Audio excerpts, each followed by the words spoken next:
Let me take you on a journey to the coldest place on Earth and its last and greatest wilderness, on a voyage to Antarctica.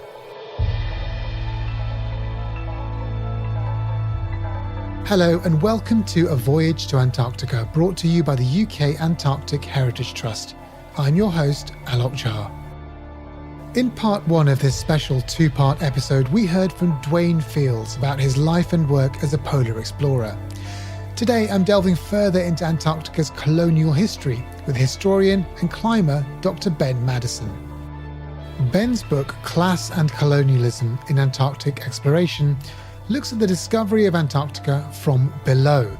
It focuses on the sailors, the sealers, whalers, cooks and engineers who were all essential in bringing the upper-class hero explorers to the continent and supporting their expeditions. He's currently writing a history of the Southern Ocean, gazing out on his subject matter from Bruny Island in Tasmania, where he lives. When not writing, Ben engages in his lifelong passion for exploring wild places and has pioneered climbs in Australia, Greenland and North Wales.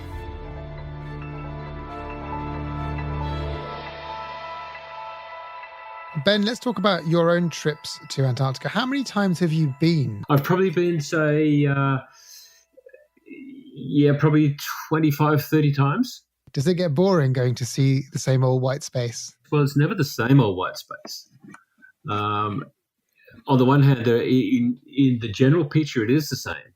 And it's like going to see just a friend, because it's like, because it makes you feel good. It's like, that is fantastic. I haven't seen you for a while. That is absolutely wonderful to see an iceberg again. That majestic creature, the iceberg, that will eventually melt and become, a little crystal of ice, and then finally gone. So there are those parts of going to Antarctica that are never old, and it's never the same Antarctica during climate, because not during. I mean, there is no such thing as during climate change. With climate change, Antarctica is changing. What we see there changes, and going there for long enough, you can actually start to physically experience that yourself. Which is interesting to be a part of that magnitude of change. Is there a trip that stands out for you? One of my most memorable trips, Alok, is when we were on that crazy stuck in the ice trip in 2013, and that always sticks in my mind as one of the most beautiful trips I've ever had, because I always wanted to stop one of those tourist ships that I was on right in the middle of the ice and just inhabit it for more than 3 hours in one particular place, and that's what happened on that trip, and as well as many other things. So that is certainly one of my most memorable trips into Antarctica, because we stopped, and I thought that was a fantastic thing to have accidentally happened. Now, in this podcast series, we've discussed the history of Antarctica in great lengths and talked about the heroic age and the explorers. A lot of the history is white and male. Obviously, that's not the whole story, though. And we've touched on some aspects of that already. But can you give us a sense of your research into the history of Antarctica and how you're trying to broaden the white male sort of stories that the world knows? Look, I first became interested in engaging in this sort of revisionist history of Antarctica when I was employed as a historian on Antarctic tourist ships. And I started reading all the Antarctic histories that I could get my hands on, because I didn't really know too much about Antarctic history. And I was absolutely amazed, as a professional historian with a background in labour and working class history, I was absolutely amazed about the incredible absence from the history books on Antarctica of working people. It was as though the ships sailed themselves to Antarctica, the sledges were hauled across Antarctica just by phantom beings. It just happened. And so my instinctive sort of intellectual and political response was to investigate more deeply the underpinnings of the heroic achievements of Antarctic history and Antarctic exploration. And so what kinds of people are we talking about? Because you're right, when you hear about the Scott or Shackleton or Mawson expeditions, I suppose there's a mental shortcut. You think, oh well, these guys just made it to the continent by themselves and sailed their own ships, and of course that's not true at all. Well, it's not true at all. So I'm looking at the sailors who sailed the ships, and then quite often those sailors became the sled haulers and the sort of the proletarian strata of the Antarctic land-based expeditions. But I'm also looking at a whole range of other people that never really make it properly into the histories of Antarctic exploration, like the people, often boys, who were sealers in the early 19th century, late 18th and early 19th century, so up to about 1825. The sealers who were a big part of the early human engagement with Antarctica, and in many ways they were explorers as well. And we often don't know the names of most of these people. There were thousands of them in the early 19th century, early 18th century, sorry, and we don't know their names, but nonetheless they were there. They were part of the process. And then we leap forward to the early 20th century, and those anonymous proletarian masses, they're in the sealing industry. So we're looking at sailors. We're looking at the people who worked as cooks and mechanics in the early 20th century. A whole range of these sort of people who never get named, really. We've been hearing from a British explorer called Dwayne Fields in this series, and he's in some respects a non-traditional Antarctic explorer. He was born in Jamaica. He comes from a working class background in London, the kinds of backgrounds that don't traditionally go off exploring in the polar regions. The polar explorers that the UK is familiar with are the sort of a bit middle class, upper class, almost aristocratic explorers that you hear about. And the stories you're telling me now about the sealers and the working people who went to Antarctica in the heroic age, there's parallels. And I wonder if you could tell me a bit more about the kinds of places that the people you're talking about came from. How did they end up going to Antarctica? What was their route to that place? Because and how is it that we don't know about them?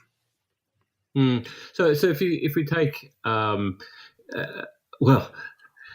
of the very first working class explorers into the southern regions, not necessarily into Antarctica, but into the southern, deep, close into Antarctica, going way back to Magellan's time, they were actually prisoners, convicts who were taken up from the jails and put onto the ships as conscript explorers, basically. So we obviously don't know their names, but we know very much that they were sort of coerced into undertaking these roles. And then we jump forward several centuries up to the late 18th and early 19th century with the sealing industry, and what we do know is that these, and they were mainly male at this point, these young, and they were mainly, a lot of them were young boys. They were teenagers. And I'm thinking of one young lad who was a part of a group of shipwrecked sealers on the Kerguelen Islands in the early 1820s, who came from Essex. And he was 16 years old. and he spent years and years, 4 years, shipwrecked on the Kerguelen Islands before he was rescued. And a lot of the people who worked on these ships were very down and out. The sealing industry was the home for, as far as I can see, for the people who really had very little options in British society and American society. It's another interesting group of workers that come into the picture here with the sealing industry, and they reappear again in the whaling industry in the early 20th century.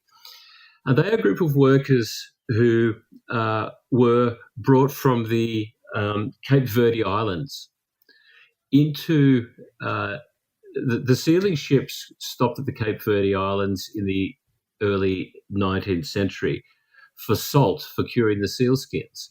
And they also picked up young indigenous workers on the ships, and they took them down to Antarctica. And we don't know much about them, but we do know that we have a few examples or evidence that they were there. And that's in the early 1820s and so on, and 1840s. And then by the early 1900s, the early 20th century, they are back there again. And they were back there in a remarkable way in the whaling industry on the Antarctic Peninsula and South Georgia. One of the things that fascinates me about this group of workers is that they are Africans.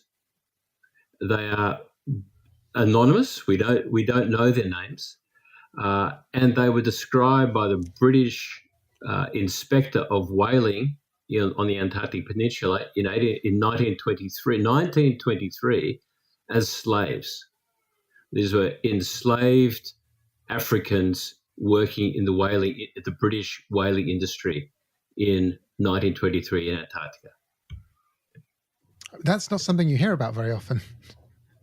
That is not something you hear about very often for probably good reasons. It's hard to create a romantic view of Antarctic history when you include in it these kind of experiences and these kind of circumstances in which people found themselves in Antarctica.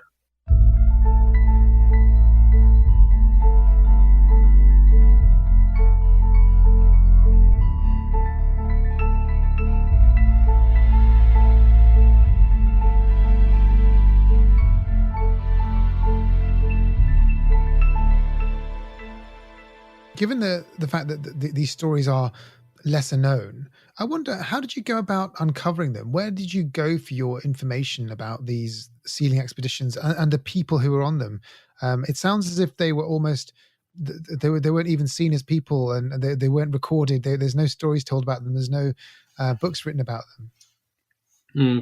Well, it's quite interesting because there is a paucity of information about the people that I'm interested in. And it's no accident that there's a paucity of information. All the naval powers required all their personnel to surrender when the expeditions had returned, all their information that they had gathered, notes that they had taken, diaries they had kept, pictures they had drawn, and remarkably, even up into the early 20th century, photographs that they had taken of Antarctic on their Antarctic employment. So there's an intentional effort to control the information that is flowing out from Antarctic expeditions to the wider world. Who is controlling that? Who is the organisation?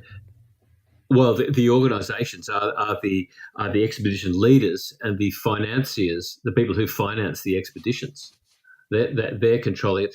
In the first place, it was the British Admiralty that required all their personnel to surrender up to the Admiralty any records that they had created, any artefacts that they had created during their period of service. So the question then of how do you get the information is a very interesting one, because there's an intentional effort on the part of the authorities to control what information comes out. But nonetheless, there are always a few cracks in that plan. The plan never is completely, totally effective. So, for example, one of the most crucial expeditions in Antarctic history was James Cook expedition in 1775 the second expedition went very close to the Antarctic continent. And one of his sailors, an Irishman named John Marra, when the expedition got back, wrote up an account of the expedition. And it was highly critical of the authorities. It was highly critical of the aristocratic tendencies of many members of the hierarchy of that expedition.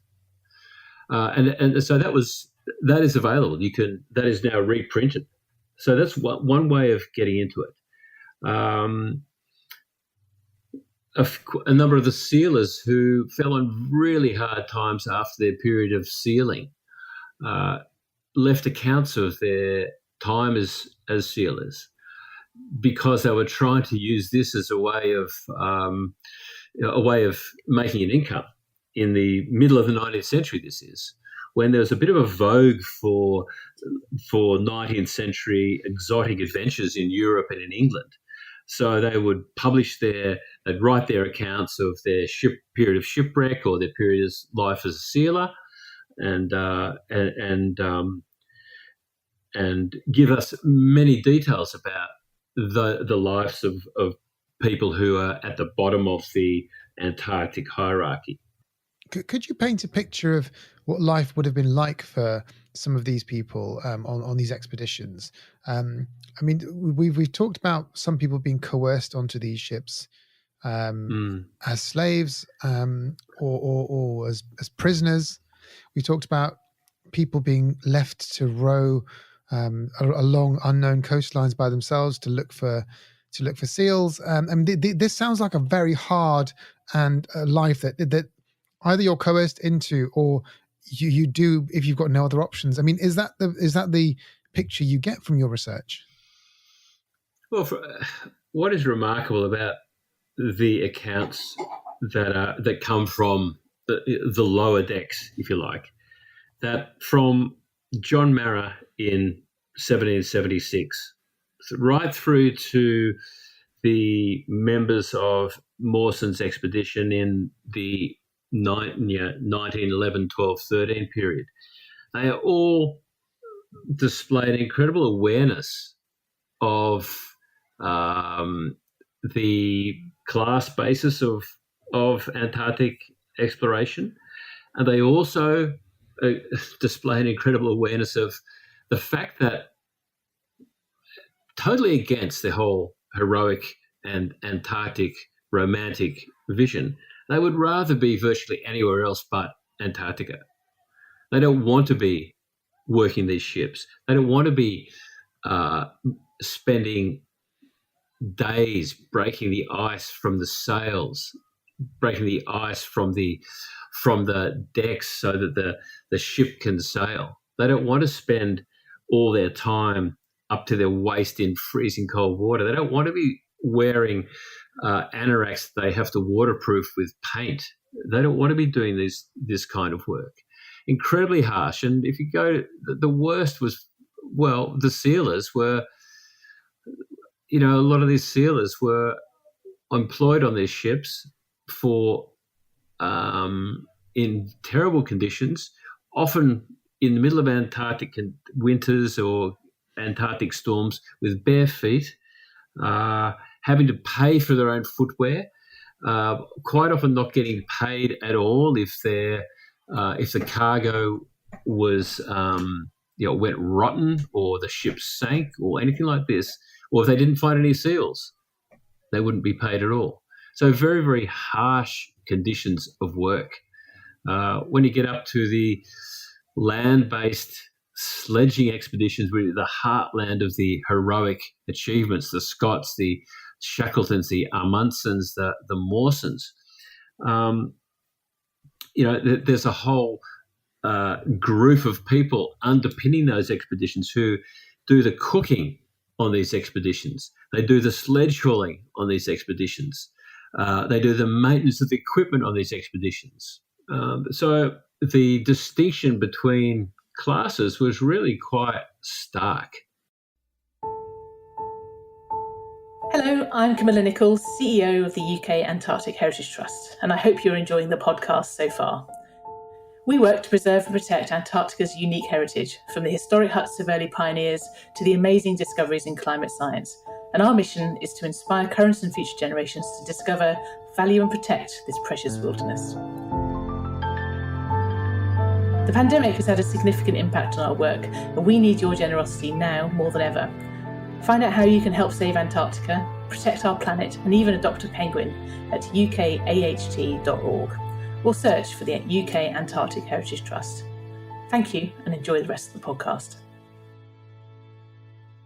Another issue that's come up repeatedly in this podcast series about the history of Antarctica is that we know about the stories of the heroes. We know about the stories of the sort of aristocratic men, the white men mostly, who went to the continent, but that clearly there were women, there were clearly people of color who had been to the continent. You've talked about some of those already, and I wonder if we could just go back to what the history is of people of color, women on the continent, but from a more realistic perspective rather than just the ones that we know have been written about. We have sort of prominent contemporary individuals like George Washington Gibbs Jr. and Barbara Hillary, and Dwayne Fields, who allow us to, and their examples allow us to sort of tell a bit of a different story about Antarctica. But before them, there was a big backstory of non-white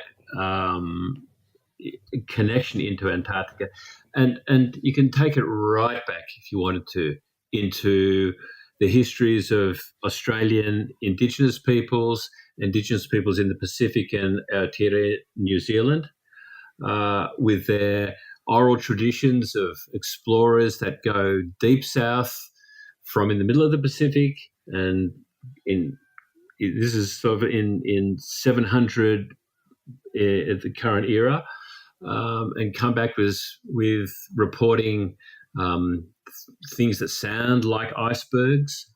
So it can go way back there, and then there's the whole Indigenous observations in southern Australia and southern New Zealand about what is the meaning of the Aurora Australis, the Southern Lights.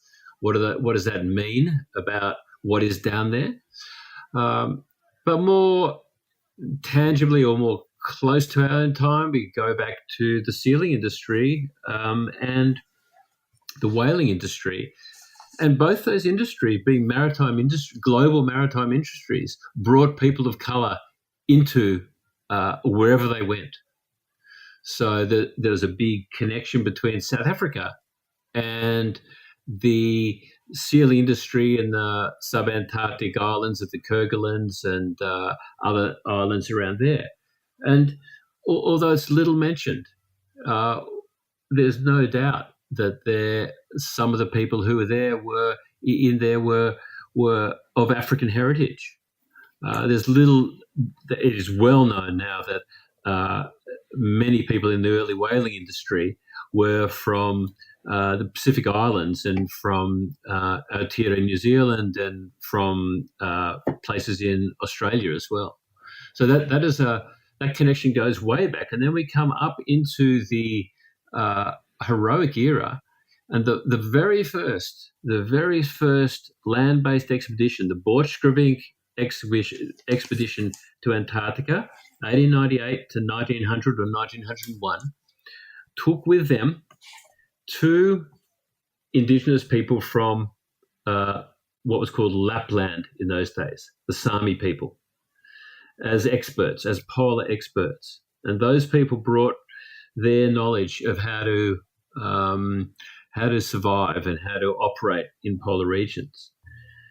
The Japanese expedition, the Shiraza expedition in 1910, also brought two Ainu people from what is now the Russian island of Sakhalin with them as polar experts. And the whole paraphernalia of the heroic era expeditions, or much of it, was based on Indigenous knowledge that was appropriated in various ways by the European, and in this case, in the Shiraza case, the Japanese expedition. Could you talk a bit more about George Washington Gibbs? The history books say that he's, in 1940, the first African-American man to set foot on the continent. We've talked already in this conversation about how there were people from Africa who were on that continent before. How does he or he fit into the story? My view is that individuals like George Washington Gibbs Jr. And Barbara Hillary, so those people had unimaginable struggles as people of colour to break into the white men's club, and a woman of colour to break into the white men's club of Antarctica. Unimaginable struggles. But nonetheless, I think I resist bringing them completely into the story, in the sense that, do they become the new people of colour heroes? So I'm against the whole notion of heroism and the heroic narrative of Antarctic history and Antarctic exploration. So these individuals, and I'm not trying to diminish the struggles that they had to do what they did, but if we think about Antarctic history as a series of prominent individuals, then I think it leads us inevitably back into the heroic discourse. So that's my starting point for thinking about George Washington Gibbs and Barbara Hillary and Dwayne Fields. So underneath them, and in a century before them, there were people of colour, and I suspect there were probably even Chinese people who were a part of the sealing process in Antarctica. How should we think about these untold stories? You've uncovered many. There are probably scores more people that we don't hear about when it comes to the traditional views of Antarctica. And I just wonder how, it's very easy to, I suppose it's not easy, I suppose it's very simplistic to just think, oh, well, this is just another episode of whitewashing history. These things, history is always told by the victors, and we know that. But how should we think about these things now? What should we be doing to try and bring out these stories? And why would we do that? Well, yes, and why? Yeah. What's the point? What's the point of making these observations? I mean, my take on this is that it's important to know that the so-called heroes were there with the support of a huge number of people that were providing them with the kind of the basics of life. Basically, their achievements were built on the labour and the shoulders of an anonymous, mass of people. And why is that important? For me, that's an important observation, because I think as we are in this era of hyper-individualism, the idea of the hero is becoming so powerful, and maybe it has been for, since the 1960s, has become so powerful, and it attributes success to an individual personality, an individual set of qualities that I think is a really misleading view of how society operates. And these people weren't extraordinary individuals who engaged in these Antarctic heroic expeditions as leaders. They were individuals of their societies, and we always need to bear in mind, I think, that individuals are always products of their context. So I think it's important to know more fully what that context is. And then when we come to think about Antarctica in current times, for me, it's one of the most profound facts about Antarctica is it's one of the very few places on Earth that was a true, what we know in Australia as a terra nullius, that is to say, an unowned land, not unoccupied, but unowned land. It was also unoccupied, as it happens. And I think that has had profound consequences for how Antarctica sits with us today.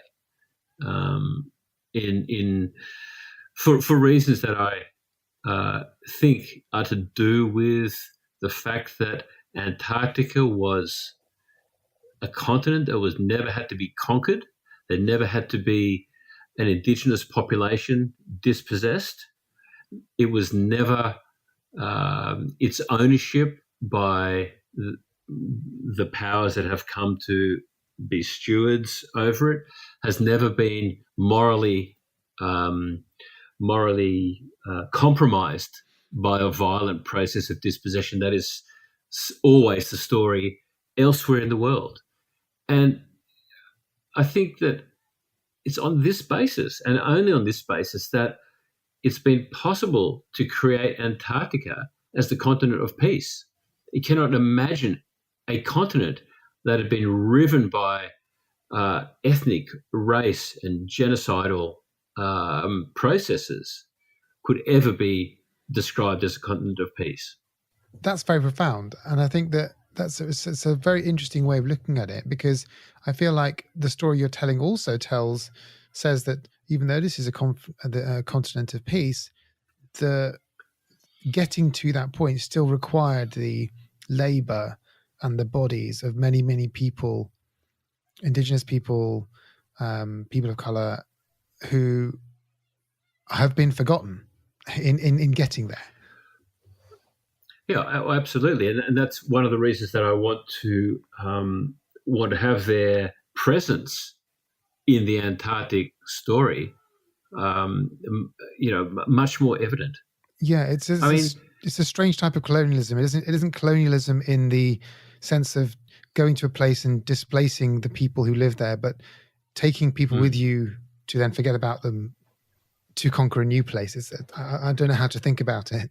Why does Antarctica matter to you? You wrote me this question. I've been thinking, why does Antarctica matter to me? I'm thinking, actually, does Antarctica matter to me?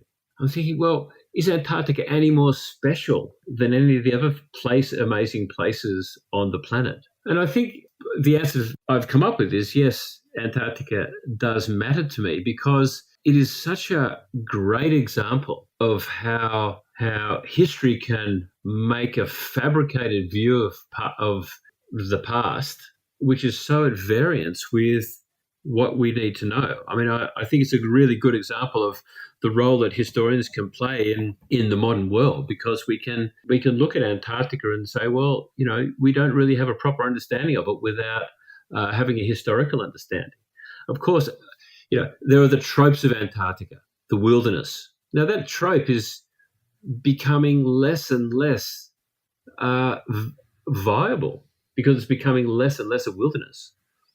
Before COVID, the annual visitation numbers to Antarctica were about 40,000 or more. And I think that had increased from about 4,000 15 years before that. And yet it is still an incredible capsule on global climate history. And it's still an incredible place to dream in. And it's an incredible place to break your heart in with its beauty. Ben, that's a lovely place to end. Thank you very much for your time. It's my very pleasure.